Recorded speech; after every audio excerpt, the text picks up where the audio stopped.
Welcome to Chapter 6. We're going to be looking at the cut page. But first, we're going to answer a question that I get all the time is why are there two pages to do editing inside of Resolve? The edit page and the cut page both do similar things, but they kind of have a different philosophy when it comes to editing. There isn't a single one that's right or wrong to use for your project. It kind of just depends on personal preference, the way that you work, and the kind of material that you're working with. So the edit page is designed to work like a traditional nonlinear editor, a normal editing app. Very similar to something like Adobe Premiere or Final Cut or even Avid. It has the timeline down here, two viewers, a place to hold your media, and a place to adjust properties of things. But if we switch over to the cut page, we can actually view this same timeline, but the interface is just a little bit different. And we're going to go over specifically all the things in the interface in the next lesson, but everything in the cut page is designed for speed.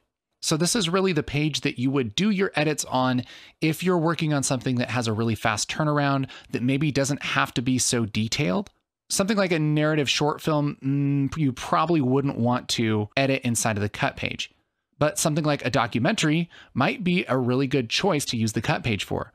But generally, the cut page is better for projects that either don't have to be as detailed, or it's a lot more important that you get a rough cut out quickly than to fine-tune every single detail of your project. Again, you can use this for anything you want. Can you edit a short film inside of the cut page? Sure. In fact, you might even want to do a rough cut of your short film in the cut page and then move to the edit page. That's the great thing, is that you can move in between these pages and they use the same timeline, and there's not really anything wrong with maybe starting in the cut page and then switching over to the edit page. This will all make a little bit more sense as we dive into it, but for now, just know that there's no right or wrong answer to which page you should use. The edit page is just more for detailed workflows, and the cut page is more for a little bit simpler and quick workflows.